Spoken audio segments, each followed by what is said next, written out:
ഒരു മുസ്ലിം തന്റെ അയൽവാസിയോട് എങ്ങനെ എന്നുള്ളതാണ്. നോക്കൂ, റസൂൽ സല്ലല്ലാഹു അലൈഹി വസല്ലമയുടെ അയൽവാസികൾ ആരായിരുന്നു? അബൂലഹബും ഉമ്മു ജമീലുമായിരുന്നു. അവർ നന്നായിട്ട് പ്രവാചകനെ പീഡിപ്പിച്ചു. എന്നിട്ട് പോലും റസൂലുള്ള മാന്യമായിട്ടാണ് അവരോട് പെരുമാറിയത്.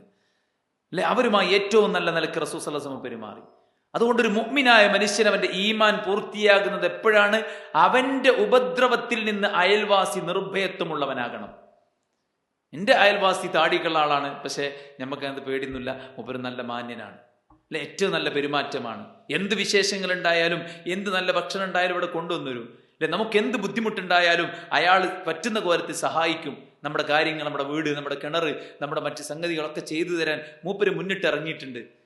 ഇതുവരെ ഞങ്ങള് പറയത്തക്ക തരത്തിലൊരു കലഹമോ വക്കാണമോ ഉണ്ടായിട്ടില്ല. നോക്കൂ, ഒരു ഇഞ്ച് സ്ഥലത്തിന്റെ പേരിൽ എത്ര അയൽവാസി ബന്ധങ്ങളാണ് വിച്ഛേദിക്കപ്പെട്ടത്.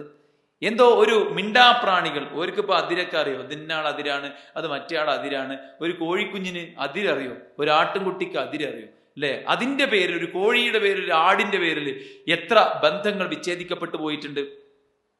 പക്ഷെ നമ്മളൊരു മുസ്ലിം എന്ന നിലക്ക് നമ്മുടെ അയൽപ്പക്കം, അടുത്തതും അകന്നതുമായ അയൽപ്പക്കത്തിൽ നമ്മൾ ഏറ്റവും നല്ലൊരു അയൽവാസിയായിരിക്കണം. ഇന്നയാളെ അയൽവാസിയായി കിട്ടിയെങ്കിലെന്ന് കൊതിക്കുന്നൊരവസ്ഥയിലേക്ക് നമ്മൾ പോകണം. ഒരു ചെറിയ തടസ്സം പോലും അവർക്ക് ഉണ്ടാവരുത്. നമ്മുടെ വീട്ടിൽ നിന്ന് തൂങ്ങിക്കിടക്കുന്ന ഒരു മരക്കൊമ്പ് പോലും അവർക്ക് തടസ്സമുണ്ടാകരുത്. നമുക്കിഷ്ടപ്പെടുന്നതൊക്കെ നമ്മുടെ അയൽവാസിക്കും ഇഷ്ടപ്പെടണം.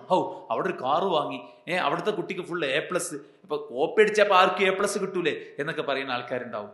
എന്ത് അസൂയയും പകയും കുയിന്ത് നമ്മൾ മലയാളത്തിൽ പറയാം, അല്ലെ? ഇങ്ങനത്തെ കുയിന്ത് വെച്ച് നടക്കുന്ന ഒരാള് എങ്ങനെയാണ് ഒരു യഥാർത്ഥ മുസ്ലിമായി മാറുന്നത്? നമ്മൾ എന്താ ചെയ്യേണ്ടത്? നമ്മുടെ അയൽവാസിക്ക് വല്ലതും കിട്ടിയാൽ മാഷാ അല്ലാ, അൽഹംദുലില്ലാ, ബാറക്കല്ലാ, അള്ളാഹു ബർക്കത്ത് ചൊരിയട്ടെ, കുട്ടിക്ക് നന്നായി പഠിക്കാൻ പറ്റട്ടെ, എൻ്റെ മോന് 5 A+ ഉള്ളൂ, എന്നാലും അവന് കിട്ടിയപ്പോൾ ഇവന് കിട്ടാത്തില്ല, സങ്കടം പോയി. ഇന്ന് ആരെങ്കിലും അങ്ങനെ പറയോ? എനിക്ക് തോന്നുന്നില്ല അങ്ങനെ ആരും പറയുന്നു, അല്ലെ? യഥാർത്ഥത്തിൽ അങ്ങനെ പറയുന്നതിൽ ഒരു മടിയും നമുക്ക് ഉണ്ടാകേണ്ട ആവശ്യമല്ല. നമുക്കിഷ്ടപ്പെടുന്ന എന്താണോ അതൊക്കെ നമ്മുടെ അയൽവാസിക്ക് ഇഷ്ടപ്പെടാൻ, നമുക്ക് സാധ്യമാകുന്നതെല്ലാം ഷെയർ ചെയ്യാൻ. പണ്ടൊക്കെ ഈ ഭക്ഷണത്തിന് വിളിക്കുക, ഭക്ഷണം കൊടുക്കുക എന്നൊക്കെ വലിയ കാര്യമായിരുന്നു. ഇപ്പൊ അതൊക്കെ മിസ്സായി പോയി. എല്ലാവർക്കും സാധനം എമ്പാടും അവൈലബിൾ ആയതുകൊണ്ട് കൂടെ ആയിരിക്കണം. എന്നിരുന്നാൽ പോലും സ്വന്തം അയൽവാസികളെ ഊട്ടുക എന്നത് വലിയ പുണ്യമുള്ള കാര്യമാണ്. സാധാരണ മനുഷ്യന്മാർക്ക് പോയിട്ട് ജന്തുക്കൾക്ക് തിന്നാൻ കൊടുക്കുക എന്നത് വലിയ കാര്യമാണ്. പിന്നെ അത് മനുഷ്യനാവുമ്പോഴോ അതിനേക്കാൾ വലിയ കാര്യം. അത് അയൽവാസിയും തൊട്ടടുത്ത കുടുംബവും മുസ്ലിമും കൂടെ ആകുമ്പോഴോ കൂടുതൽ കൂടുതൽ കൂടുതൽ ഫദ്ല് വർദ്ധിക്കുകയാണ്.